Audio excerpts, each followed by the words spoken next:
wabarakatuh. Kembali lagi dengan saya Rizky, guru mata pelajaran pendidikan agama Islam untuk paket B. Sebelum kita membahas materi, pertama yang perlu saya sampaikan bahwa pada video pembelajaran ini diharapkan teman-teman siswa menyimak dan memahami materi yang akan dibahas, dan tak lupa pada saat video pembelajaran ini yang sudah diupload di YouTube untuk dikomen pada kolom komentar dengan mengetik hadir, nama, dan juga kelas.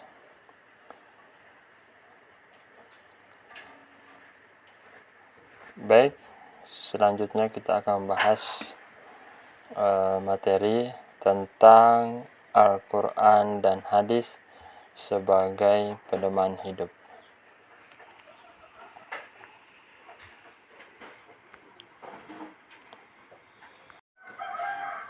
Kalian tentunya sudah tahu bahwasanya Allah Subhanahu wa Ta'ala mengutus para nabi dan rasulnya.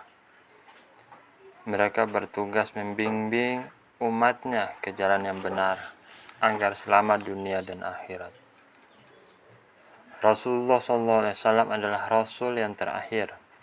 Islam sebagai agama yang dibawanya merupakan ajaran dan petunjuk paling lurus dan benar. Semua ajaran tersebut terdapat pada Al-Quran dan hadis. Sedangkan Al-Quran sendiri menjadi petunjuk, penjelas, dan pembeda antara kebenaran dan kebatilan. Al-Quran turun dengan pesan dan ajaran yang bersifat universal. Karena itu, hadis memiliki peranan penting untuk memberikan rincian atau penjelasannya. Teman-teman sekalian, bahwa seseorang yang beriman terhadap Al-Quran harus percaya pula hadis sebagai sumber ajaran Islam.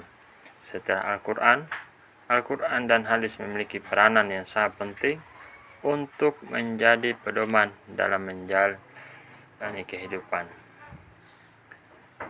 Setelah kalian tahu bahwasanya Al-Quran dan hadis sebagai sumber ajaran Islam, apakah kalian sudah menerapkannya dalam kehidupan sehari-hari?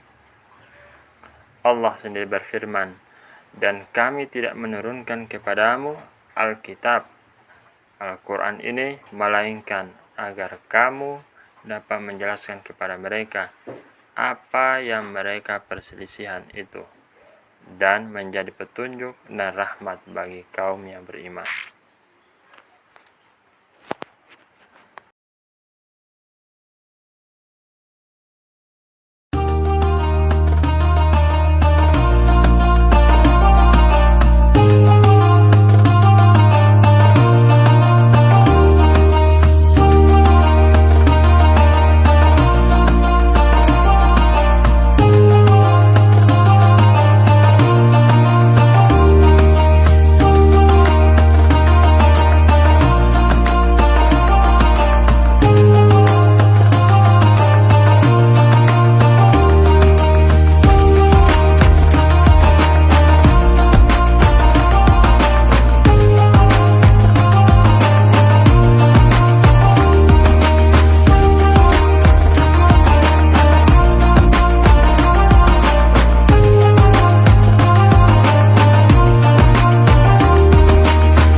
Sebelum kita bahas materi, coba dengarkan sejenak pantun dari saya. Ke Jakarta naik sepeda, jangan lupa untuk sarapan. Jalankan hidup bermakna, Al-Quran hadis sebagai pedoman. Siang-siang pergi ke taman, hari Minggu diam di rumah. Dengan Al-Quran hidup akan aman, dengan hadis hidup akan berkah.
Al-Quran Surat An-Nisa ayat 4 nomor 59.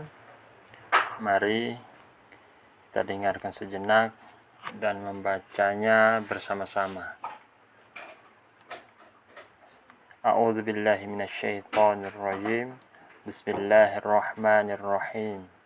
Ya ayyuhalladzina amanu atii'ullaha wa atii'ur rasula wa ulil amri minkum fa in tanazza'tum fi syai'in farudduhu ila Allahi wa rasuli in kuntum tu'minuna billahi wal yawmil akhir dzalika khairu wa ahsanu ta'wila. Wahai orang-orang yang beriman, taatilah Allah dan taatilah Rasul Muhammad dan ulil amri, pemegang kekuasaan di antara kamu. Kemudian jika kamu berbeda pendapat tentang sesuatu, maka kembalikanlah kepada Allah, Al-Quran dan Rasul, sunnahnya, jika kamu beriman kepada Allah dan hari kemudian. Yang demikian itu lebih utama bagimu dan lebih baik akibatnya.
Kandungan yang terdapat pada Quran Surat An-Nisa ayat 4 nomor 59.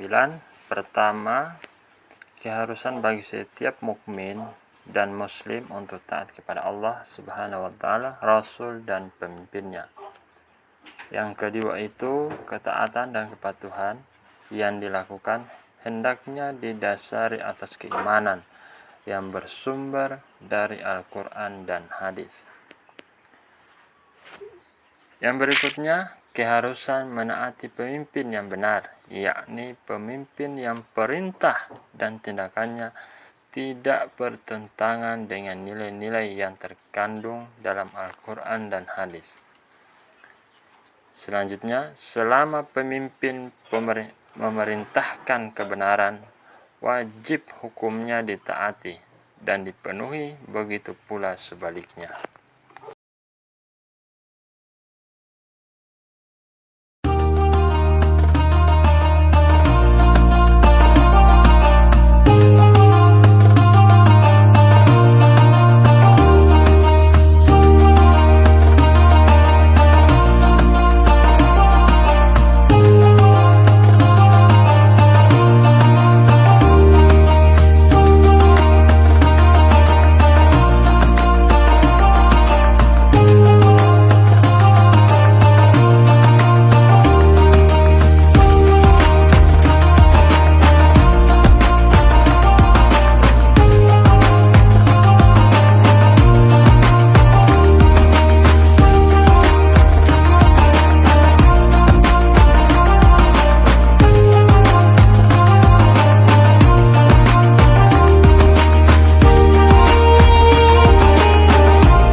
Quran Surat An-Nahl ayat 16 nomor 64.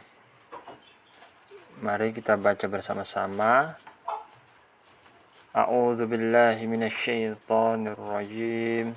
Bismillahirrahmanirrahim.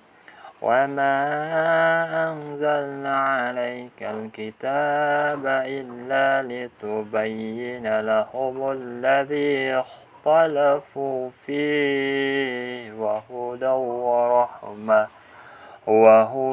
wa rahmatan liqaumin yu'minun.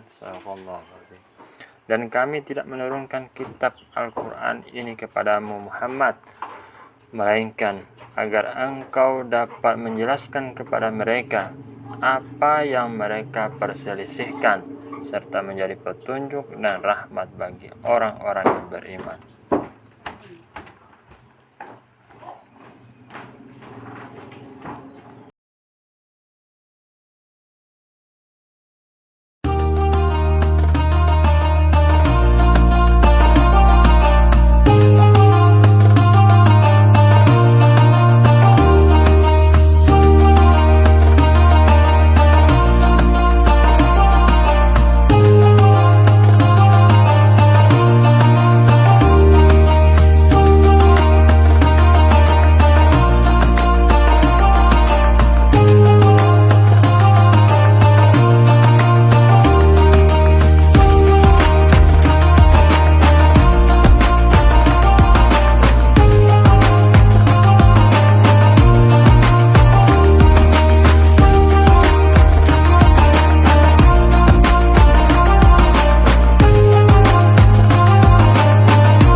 Kandungan yang terdapat pada Quran Surat An-Nahl ayat 16 nomor 64. Pertama itu sebagai dasar dan pedoman yang dapat membuka pikiran untuk dapat menilai kebenaran atas bimbingan wahyu. Yang kedua, sebagai pembimbing sekaligus dapat menjelaskan persoalan yang diragukan, sehingga umat dapat melihat kebenaran dan kebatilan. Yang ketiga, sebagai petunjuk yang dapat membimbing umat manusia menuju jalan kebenaran, sehingga terhindar dari kesesatan. Yang keempat, sebagai rahmat bagi orang yang beriman. Itulah kandungan yang terdapat pada Quran Surat An-Nahl.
Bagaimana contoh yang dapat kita terapkan?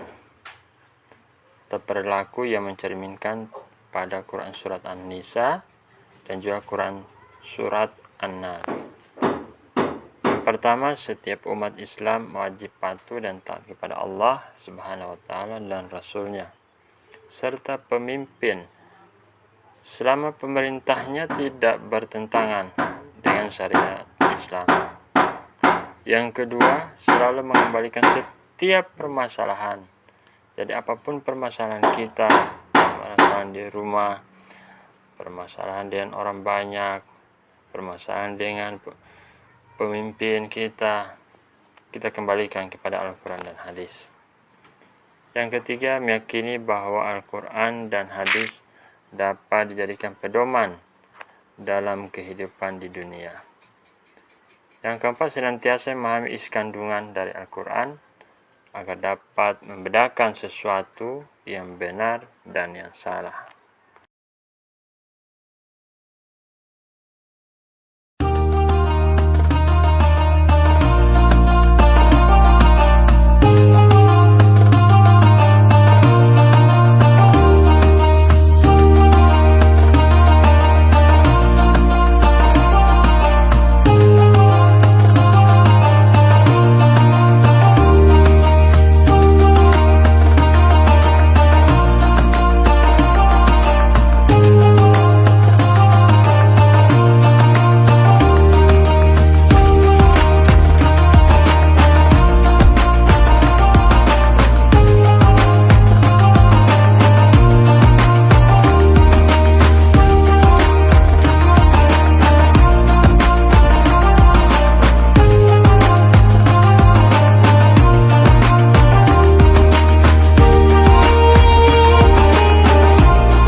Selanjutnya tentang alif lam syamsiah. Nah, di sini teman-teman sekalian, alif lam syamsiah ini adalah alif lam yang dirangkai dengan kata benda isim yang diawali dengan salah satu dari huruf syamsiah itu sendiri. Jumlah huruf syamsiah ada 14. Nah, perlu kita lihat sekarang, yaitu ada ta, tha, dan seterusnya. Sedangkan cara membaca alif lam syamsiah ini dengan cara memasukkan atau mengidamkan alif lam sukun ke huruf-huruf syamsiah, sehingga bacaan lam sukunnya hilang dan lebur ke dalam huruf syamsiah yang mengikutinya. Karena bacaan dan diidgamkan, maka hukum bacaan alif lam syamsiah sering juga disebut dengan idgham syamsiah.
Berikutnya adalah alif lam qamariyah. Nah, di sini alif lam qamariyah adalah alif lam yang dirangkai dengan kata benda, isim, dan juga yang diawali dengan salah satu huruf-huruf qamariyah. Jumlah huruf qamariyah ada 14, sama dengan samsiah. Cara membacanya alif lam qamariyah harus jelas izhar, yakni tetap terlihat bacaan lam sukunnya, karena itulah hukum bacaan alif lam qamariyah sering disebut dengan izhar qamariyah.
Selanjutnya kita masuk pada pengertian hadis. Hadis secara bahasa berarti al-jadid, yang artinya adalah sesuatu yang baru. Menurut para ahli hadis, hadis merupakan segala perkataan, sabda, perbuatan, hal ihwal ini seperti kejadian, peristiwa, masalah, dan ketetapan lainnya yang disandarkan kepada Nabi Muhammad Sallallahu Alaihi Wasallam. Dari penjelasan tersebut dapat kita simpulkan bahwa hadis adalah segala perkataan dan perbuatan yang mencakup seluruh peristiwa, kejadian, dan masalah, serta ketetapan lainnya yang disandarkan kepada Nabi Muhammad Sallallahu Alaihi Wasallam.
Kita tahu arti dari hadis, maka kita akan melihat beberapa bentuk hadis itu.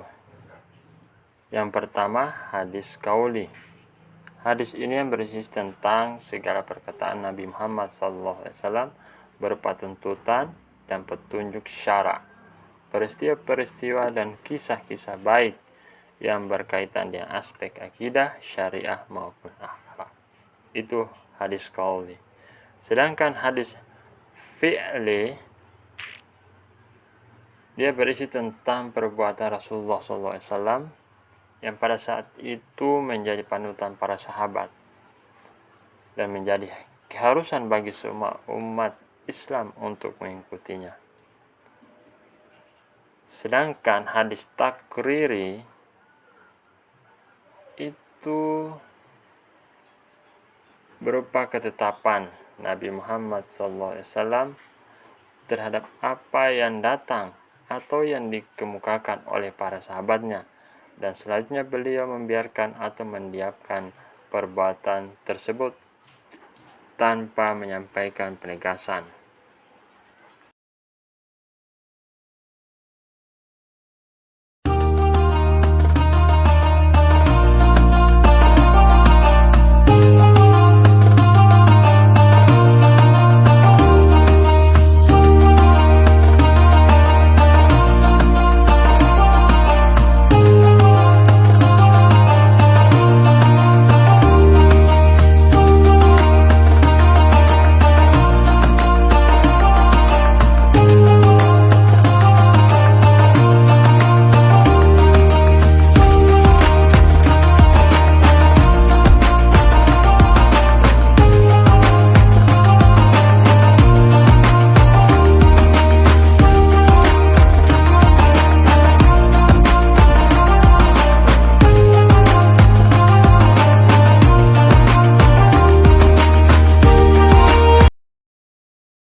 Demikian yang dapat saya sampaikan pada materi kita pada kesempatan hari ini.